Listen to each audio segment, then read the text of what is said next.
오늘도 꼰대한테 까이고 피곤한 몸으로 집에 들어왔는데 TV나 보면서 멍 때리다가 잠들고 싶은데 아이가 자꾸 말을 겁니다. 엄마, 나 학교에서 어쩌고 저쩌고. 아빠, 나한테 관심이 있어 없어. 아, 나 사춘기란 말이야.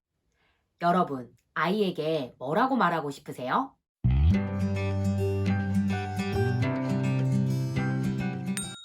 안녕하세요. 8년 넘게 10대를 만나면서 대화해본 명랑세린입니다. 오늘은 부모님의 말하기 편 가지고 왔어요. 제가 지난 영상에서는 부모님이 어떻게 들어야 하는지 그 듣기 편 이야기했거든요.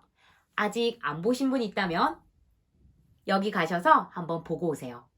제가 왜 듣기를 먼저 말했냐면요. 커뮤니케이션의 기본은 먼저 들어주고 그 다음 말해야 되기 때문입니다. 듣기를 먼저 해줘야 먹히는 말을 할 수 있어요. 그래서 제가 청소년 강의를 가면 청소년들에게도 이렇게 말합니다. 얘들아, 부모님 말씀을 먼저 들어드려. 그러면 너희들이 영향력이 생겨서 너희가 하고 싶은 말을 전달할 수 있다. 둘 다 들어주려고 한다면 정말 아름다운 커뮤니케이션이 되겠죠? 아무도 말 안 하는 건가? 제가 지난 영상에서 부모님께서 아이를 있는 그대로 수용해주고 비언어적 메시지 적극적 듣기로 아이의 이야기를 들어주라고 했더니 댓글에 이런 말이 있었습니다. 왜? 아, 왜 때문에 부모만 늘 약자여야 하고 관대하고 노력해야 하는지. 여기서 중요한 포인트는 부모는 아이의 존재를 수용하는 것이지 아이의 모든 행동을 수용하라는 건 아닙니다. 아이의 행동으로 부모가 힘들어지면 반드시 부모님은 자신의 감정을 표현해야 해요. 아이의 행동을 바꾸는 말하기 방법 여기 있습니다. 미국의 심리학자 토마스 고든이 만든 나 전달법. 영어로 하면 I message. 여러분은 퇴근 후에 조용히 좀 쉬고 싶은데 아이가 방에서 음악을 엄청 크게 틀어놓고 있다고 해볼게요. 시끄러워 죽겠죠. 여러분 이때 아이에게 뭐라고 말씀하실 것 같아요?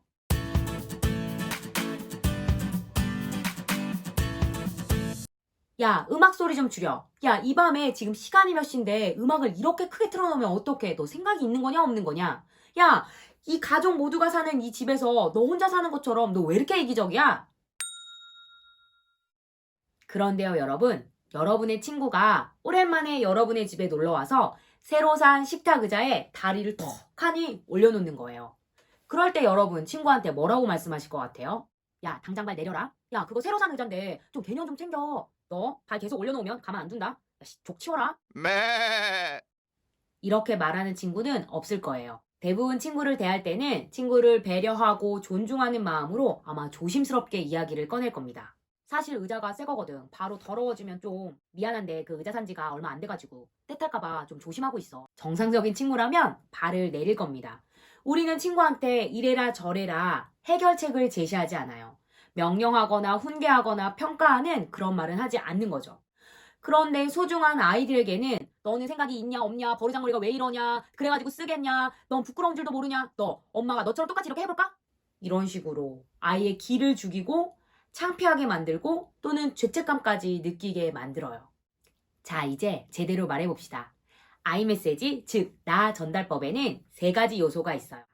아이가 나를 불편하게 하는 그 행동, 그때 내가 느끼는 감정, 그리고 그 행동이 나에게 어떤 영향을 미치는지 이 세 가지 요소가 있는데요. 처음부터 이 세 가지 요소를 다 이야기하기는 너무 어려우니까 오늘은 하나만 집중할 겁니다. 바로 부모의 감정인데요. 아까 그 음악 크게 틀은 애 데리고 와볼게요. 아이가 음악을 크게 틀어놓습니다. 그럼 우리 아이의 행동과 우리의 감정을 한번 전달해 볼게요. 음악 소리가 많이 크네. 엄마 조용히 쉬고 싶은데. 아이는 조용히 쉬고 싶은 엄마를 배려할 기회를 얻게 됩니다. 그런데 반대로 음악 소리가 너무 크잖아. 넌 엄마 생각할 줄도 모르니? 그럼 아이는 엄마를 생각할 줄 모르는 아이로 자라나게 됩니다. 인간은 자신이 들은 말대로 되게 돼 있거든요. 그래서 제가 청소년들 만날 때도 스스로에게 좋은 말, 긍정적인 말, 원칙에 위배되지 않는 말 해보라고 이야기하거든요. 엄마가 아이에게 올바른 인정과 수용의 말을 해주면 아이는 그 말을 듣고 자라나게 됩니다. 반대는 반대로 자라나게 되겠죠?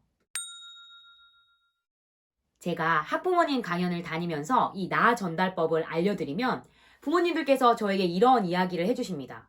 강사님, 저는 이제까지 제 감정을 숨겨야 된다고만 생각했는데 그냥 말해도 되는 거네요? 부모는 신이 아닙니다. 인간입니다. 힘들고 피곤하고 배려받고 싶다는 것을 아이메시지로 표현하셔도 괜찮습니다. 대신 이 아이메시지를 오해하셔서 문장 앞에 나만 계속 넣으시는 분들이 계세요. 나는 너 때문에 짜증나. 엄마는 너무 귀찮다. 아빠는 네가 너무 이기적이라고 생각해. 이거는 나라는 말만 앞에 붙였을 뿐 계속 너 메시지를 하고 있는 중입니다. 너가 어떻다, 너가 어떻다, 너가 어떻다. 그러면 아이들은 평가나 비난을 받는다고 생각하고 행동을 교정하기보다는 오히려 반항할 수 있어요. 나 전달법의 핵심은 상대의 행동을 교정하려는 말을 집어넣는 것이 아니라 나의 감정과 생각을 있는 그대로 전달하는 데 있어요.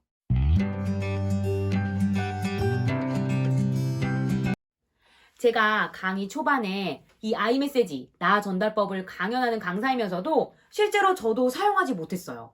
초등학교 강연을 가면 아이들이 진짜 시끄럽습니다. 너무 시끄러우니까 조용히 시켜야 되잖아요. 그래서 제가 아이들한테 이렇게 말해요. 얘들아, 조용히 좀 하자. 아이들이 조용합니다. 한 5초? Oh no! 그러다 다시 막 시끌시끌해지면 저는 강의는 이어해야겠고 아이들은 떠드니까 제 목소리가 자꾸 묻히잖아요. 그래서 제가 세게 말합니다. 얘들아, 조용히 좀 하라고! 그러면 아이들이 조용합니다. 한 10초? Oh, come on. 제가 어느 날 어떻게 말하면 아이들이 조용해질까? 생각해보니까 제가 아이메시지 하면 되는 거잖아요. 하루는 아이들이 또 연락에 떠들길래 제가 이렇게 말합니다. 선생님 지금 너무 무시당하는 느낌이야. 나는 강의를 해야 되는데 너희들이 자꾸 시끄럽게 떠드니까 선생님 목소리는 묻히고 목도 아프고 힘들어 죽겠어. 그랬더니 아이들이 순간 조용해지면서 모두 저에게 주목하더라고요. 그리고 한 5분 조용했습니다. 자제력이 좀 약한 친구들은 다시 떠들기 시작했지만 그 다시 떠들 때도 제 눈치를 좀 보고 조그맣게 떠들기 시작하더라고요. 그리고 제 마음을 읽어준 다른 학생들이 그 시끄럽게 떠들려고 하는 학생한테 야, 조용히 좀 해. 눈치 좀 챙겨라. 이렇게 되더라고요. 아이메시지는 상대방에게 이래라 저래라 하지 않습니다. 그저 오로지 저의 감정을 있는 그대로 전달하는 거예요. 처음에 말씀드렸던 그 피곤한 부모님 다시 모셔와 볼게요. 아이가 놀아달라고 조릅니다. 엄마 아빠랑 놀고 싶었단 말이야 하루 종일. 근데 사실 엄마 아빠는 회사에서 너무 힘들었고 집에서는 오늘 좀 쉬고 싶은 그런 마음. 동시에 아이랑 못 놀아주니까 미안한 마음까지 복잡한 감정이 안에 있습니다. 내 아이가 조르니까 부모님 이렇게 말씀하실 수 있어요. 귀찮게 좀 하지 마. 또는 귀찮게 좀 하지 말고 저리 가. 라고요. 엄마 좀 쉬자. 이러시면서요. 그러면 아이는 자기가 부모에게 귀찮은 존재라는 인식이 생기고 엄마가 피곤한데 나는 귀찮게나 하는 그런 나쁜 아이다. 라는 자기 인식을 할 수 있어요. 이때 아이메시지로 고쳐볼게요. 엄마 놀아줘. 하루 종일 기다렸단 말이야. 엄마가 오늘은 좀 피곤하네. 지금 놀고 싶지가 않은데 좀 쉬고 싶어. 아이는 엄마가 피곤하다는 그 사실을 알게 됩니다. 같이 놀지 못해서 하루 종일 기다렸는데 서운한 마음이 들지언정 자기를 나쁜 아이로 엄마를 귀찮게 하는 아이로 인식하지는 않는다는 거죠. 여러분, 제가 나 전달법에 3가지 요소가 있다고 했습니다. 아이의 행동, 부모의 감정, 그 아이의 행동이 부모에게 끼치는 영향. 그런데 이 3개를 오늘 당장 실천하시긴 너무 어려울 거예요. 그래서 추천드리기는 일단 부모님의 감정을 표현하는 연습을 한번 해보세요. 나는 지금 쉬고 싶다. 나는 너무 힘들다. 나는 걱정된다. 나는 어떻다. 나는 네가 짜증난다. 아니에요. 나는 지금 속상한 마음이 드는데 나는 왠지 무시당하는 것 같은데 나는 불안한 마음이 들어. 내가 애썼었는데 왠지 소용이 없는 것 같다. 등등이요. 나를 주어로 그리고 본인의 감정을 붙여서 이야기하시는 겁니다. 실천하시다가 궁금한 사항이 있으면 댓글로 알려주세요.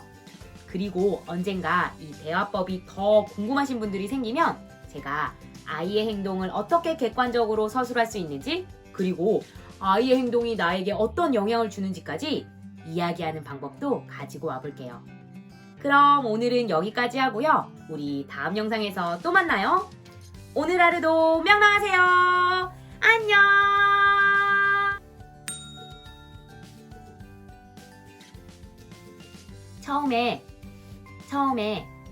처음에 말씀